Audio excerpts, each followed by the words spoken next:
Way away, you are all that matters.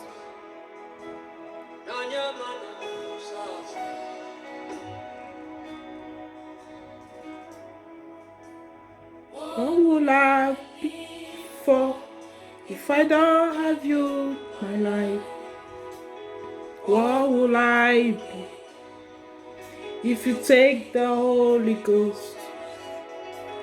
What will I be? Come of me if I didn't see your light. What will I be said of me if I didn't hold your eyes? Now I come to realize you are all I have. You are all that matters. You are all that matters. I'll put you in front of my melody. You are all that matters. You are all that matters. I'll make room for two. You and I, Jesus. You are all that matters. You are all that matters. Is it the house or is it the car? I give them all to you. Is it the name or It's over. I'm Nothing without you. What would I become of me if I didn't see your light? What would I be said of me if I didn't hold my hands? Now I've come To realize you are, you are all that matters. You are all that matters. I'll put you In front of my melody, you are all that matters. You are all that matters. I'll make room for two. You and I, Jesus. You are all that matters. You are all that matters. Oh, way, oh, way. You are all that matters. Oh, way, oh, way. You are all that matters. Good day, brothers and sisters. This is Henrietta, and I'm coming again with another story in the Bible to share us up for what we have been throughout this world, what we have been passing through. I'm trying to share with us some Bible passages and Bible story that will keep our faith rolling. And today I would like to share from the Bible, from the book of Esther. The book of Esther, from chapters 1 to 5. From chapters 1 to 5, the book of Esther. And the topic today, I will take the topic to be called God Still Answers Prayers. The topic I said is God Still Answers Prayers. Let us start by reading the Bible. Then I will explain. I will read some of the verses because, as you can see, it's very long. It's actually a long story. But I'm taking it bit by bit, and this part 1 of it I'm gonna share this afternoon. Um, and it goes this way. Now, the book of Esther, I said from verse 1. Now it came to pass in the days of Ahasuerus, which reigned from India even unto Ethiopia, over 127 provinces, that in those days when the king Ahasuerus sat on the throne of his kingdom, which was in Shushan the palace, in the 3rd year of his reign, he made a feast unto all his princes and his servants, the power of Persia and the Media, the nobles and princes of the provinces being before him, when he showed the riches of his glorious kingdom and the honor of his excellent majesty many days, even 180 days. Verse 5. And when these days were expired, the king made a feast unto all the people that were present in Shushan, and placed both unto the great and small 7 days in the court palace, both unto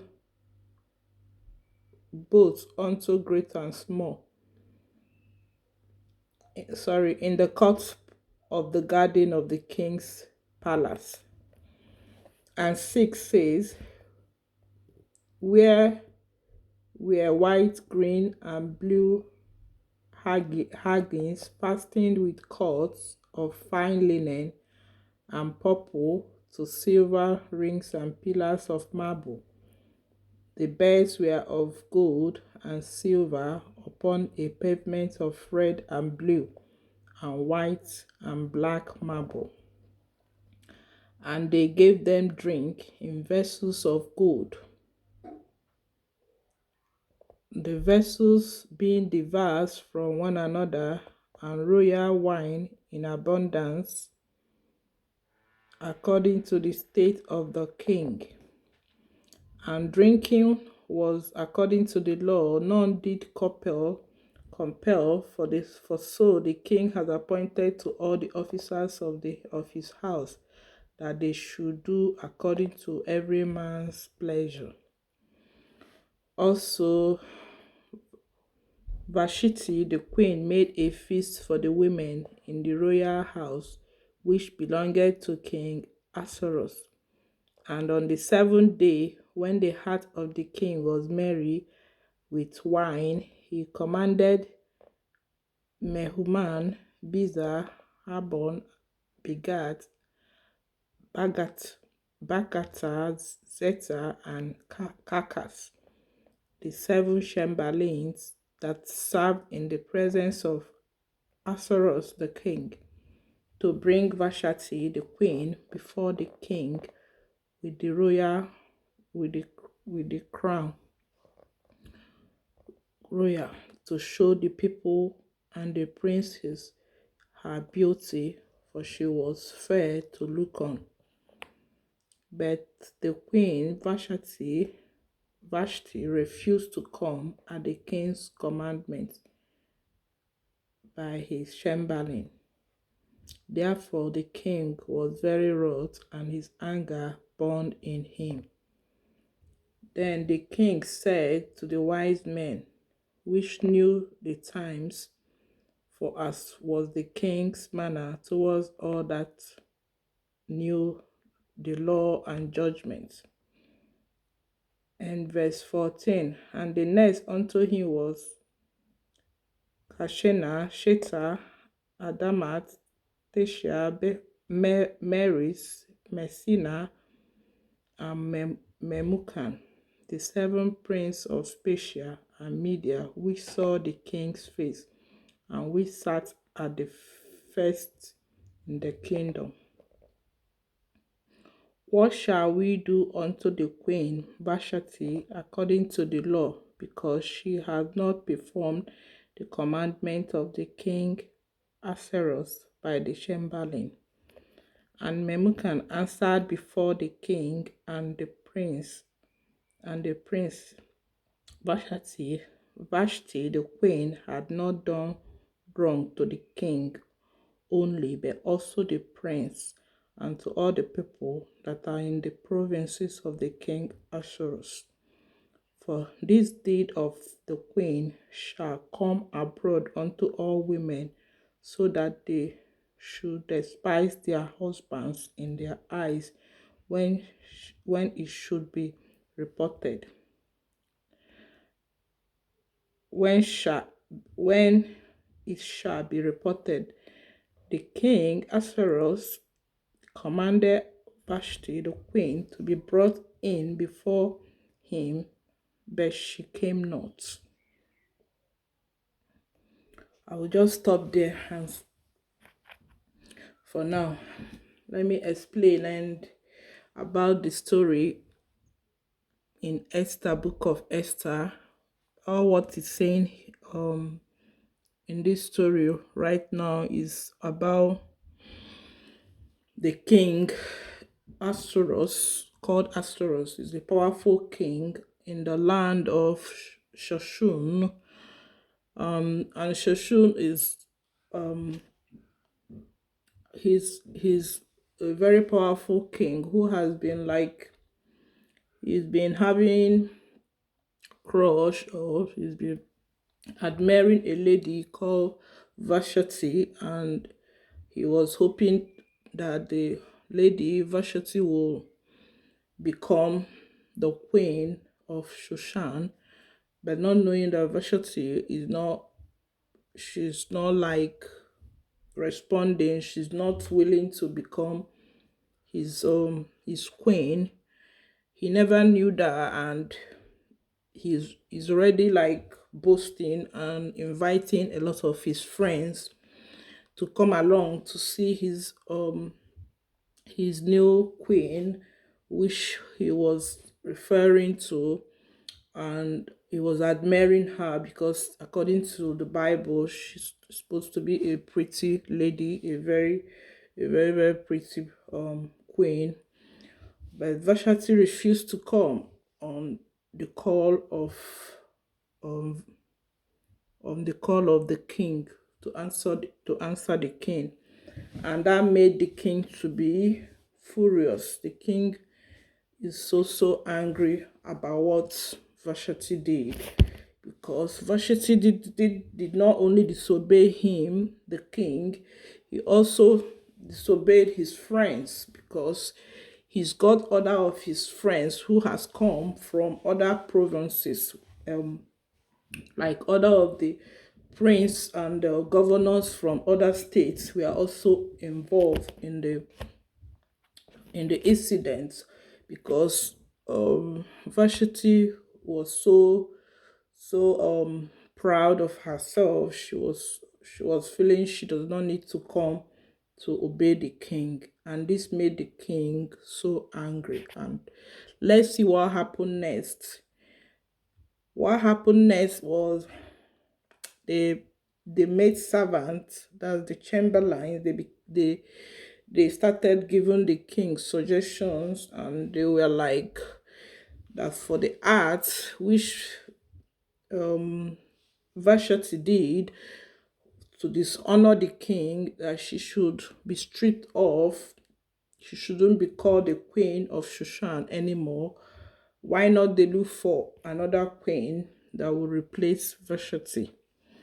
And this is telling us how women should guide their home jealously, because if you are disobedient to your husband, to your partner, it might cause the man to look outside, to look out and get another maiden, another wife, because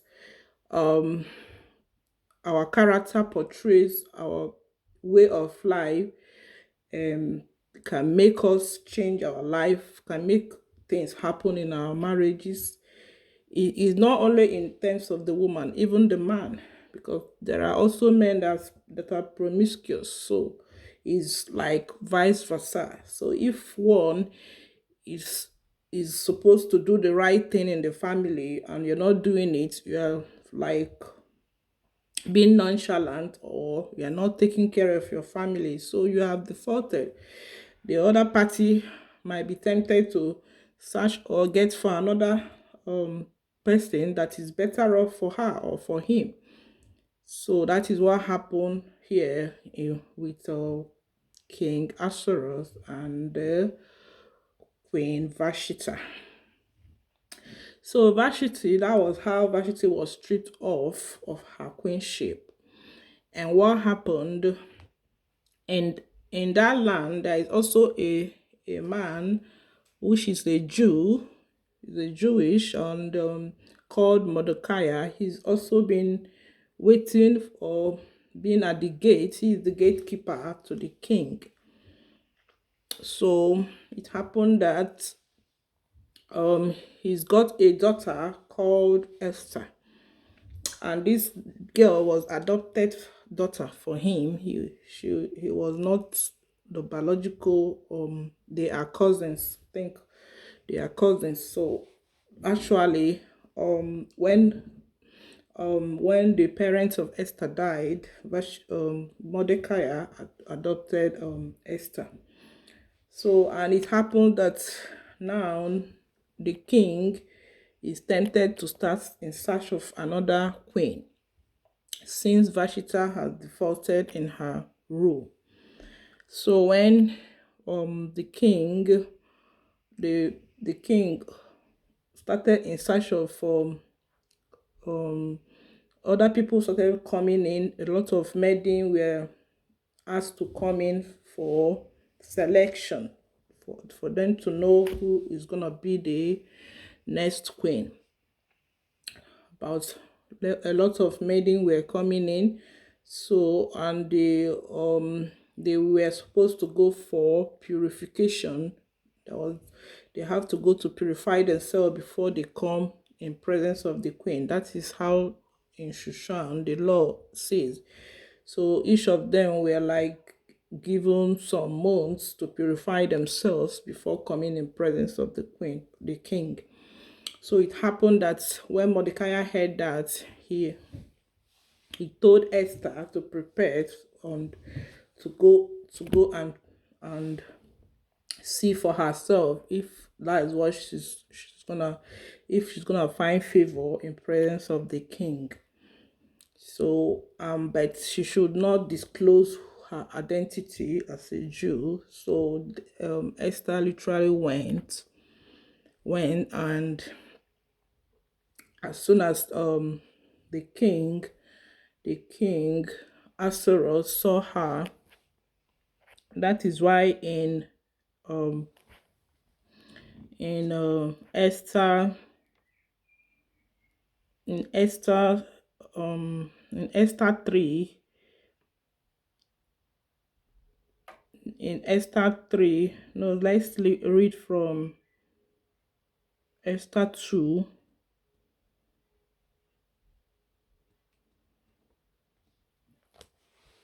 Esther 2 from verse 5. Say, now in Shushan the palace there was a certain Jew whose name was Mordecai, the son of Jair, the son of Shimei, and the son of Kish, the Benjamite, who had been carried away from Jerusalem with the captivity which she had been carried away with Jokani, king of Judea, whom Nebuchadnezzar, the king of Babylon, has carried away.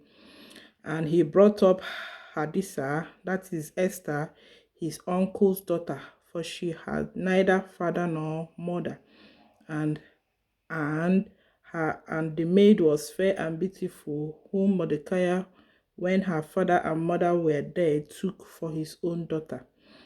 And it came to pass that when the king's commandment and his decree was heard, and when many maidens were gathered together unto Shushan the palace to the custody of Haggai, that Esther was brought onto the king, and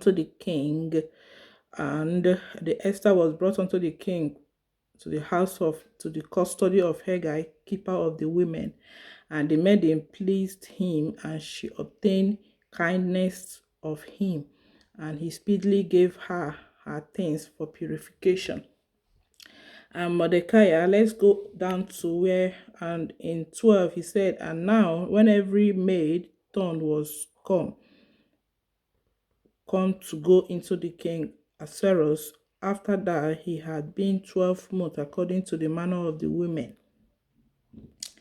So where purification for where the days of their purification are accomplished, 6 months. And verse 15 says, and now when the turn of Esther, the daughter of Abigail, the uncle of Mordecai, who had taken her for his daughter, has come to go into the king, she required nothing but what Haggai the king chamberlain, the keeper of the women, appointed, and Esther obtained favor in the sight of all them that looked upon her. So Esther was favored in the sight of all other women. Esther was actually favored in the sight of every of them. So that was how Esther became the queen of Shushan in that land. But when Esther became the queen, a lot of the chamberlain, the maid servants, or the officers there never liked Mordecai, because Mordecai is a Jew, and many people, there is this officer which is second in command in the to the king, and he's so boastful. He's always like, each time he sees Mordecai, he feel Mordecai should worship him, should always reverence him, because he's got the upper rank, because he felt the king loved him so much. That is why he always think Mordecai should always bow before him. But Mordecai refused, because Mordecai knew he's not what he's supposed to do, because a lot of people, that is exactly what is happening. A lot of people in the position of being given any authority or being given any duty to perform see themselves as even God themselves. They literally even want to become even the master has not even been so powerful or so intimidating. They want to intimidate others working under them. So that is how that officer is to Mordecai. And the name of the officer is Haman. Haman is a very proud officer. So Mordecai refused to bow to him or listen to whatever others and stupid ideas he's always bringing up. So this made Haman to be angry and started planning evil against Mordecai. He started planning evil upon evil. So Mordecai was he actually set Mordecai up. He went to this as far as deceiving the king that Mordecai wasn't doing his duty properly and I wasn't obeying the law. And these typical lies, because it was just for his own selfish interest. He literally lied against Mordecai, and the king gave a decree that the whole Jewish people will be killed. So when Mordecai heard this, because Mordecai was a very humble man, Mordecai became furious that why would the king give such decree to kill the Jewish people in the land?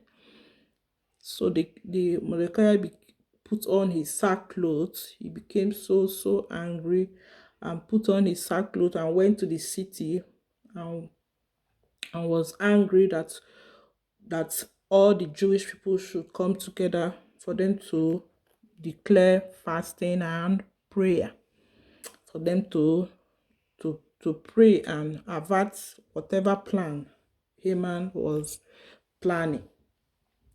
So, and when he went down to the city, the the maid servant told Esther what happened, that Mordecai, the uncle, is angry. So Esther sent this maid servant to ask him the reason why he's furious and why he's not putting on his why he's putting on sackcloth. And Mordecai told them everything that happened, how he was he is so furious for the law that they decreed against the Jewish people, that literally Esther herself, when she heard it, was also angry. She was even planning to leave the king palace, but uh, Mordecai warned her that her stay in the palace was for a reason, that she should not leave, not even at this time that they need her to to help to help them change the law, to help them change the law which Haman has plotted against the Jewish people. At first, Esther was confused because she literally didn't know what to do. She was not happy because she has not been able to penetrate into the inner court of the king for 30 days, even after she's been in the palace. And she was the inner court is not supposed to be entered by anybody until you are being asked to. Otherwise, you understand, you are not, no, she's not even allowed to go into that inner court except the king has decreed it. So it was a big task for Esther herself, and she but because Mordecai has cried to her, and she literally don't have any option, because she's the chosen one, she's the one to liberate the Jewish, because that is her task, that is what God has destined her to do, because not she cannot be in the palace and Haman and the evil officers will be killing the Jewish people. So what she told Mordecai was for them to pray, to try enter into prayer, to do fasting and prayer for her, so that she can be able to penetrate the king. And these the Mordecai and the Jewish people, that's the members of the Jewish people, started praying. They started praying for her to have the boldness, to have the courage to meet the king. And actually she intervened.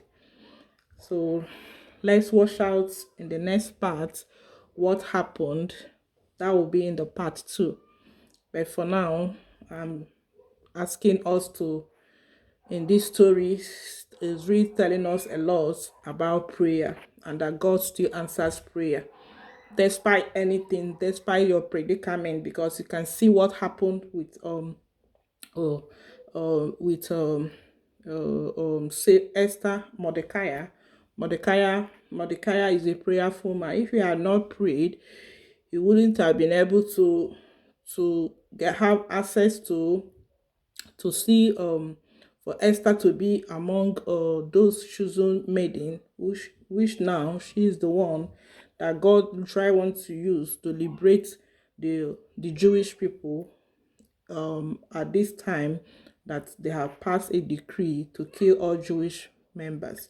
So literally the story is all about how we should devote our time and pray in every situation we find ourselves, that there might be difficult moments, there might be people that will not like you, just like in Mordecai and Haman. Haman never liked Mordecai. Each time he plans evil for Mordecai, each time, even when he was just an ordinary gatekeeper. So it's literally like that. People can just hate you for nothing. So it's just like that. Many people might not like you, and that wouldn't make you less human being. You shouldn't feel less human being if people call you, abuse you, or insult you, or or tell you things that are so often that you could literally bear. Just or hand the person over to God, because that is what Mordecai did. And if not because of how he was resilient in prayer, Mordecai, Haman, Haman would have taken advantage of him and killed him even before now, because he's been plotting evil against Mordecai. So the story is a very powerful story. And Esther, on her own part, is a very powerful lady, because she lost her mom, her parents, at a very young age. And she was really obeying Mordecai, because Mordecai is the one that brought her up. And she found favor before the king of Shushan, among all the maidens they brought in for selection. She was the chosen one. She was the one that King Ahasuerus actually picked. That was favor. That was God's divine purpose for her. And God was already planning it from day one for her to go into the palace so that she can be able to liberate the Jewish people. Thank you for listening to this video. We'll see for the next part in the next couple of days. Thank you, and God bless you.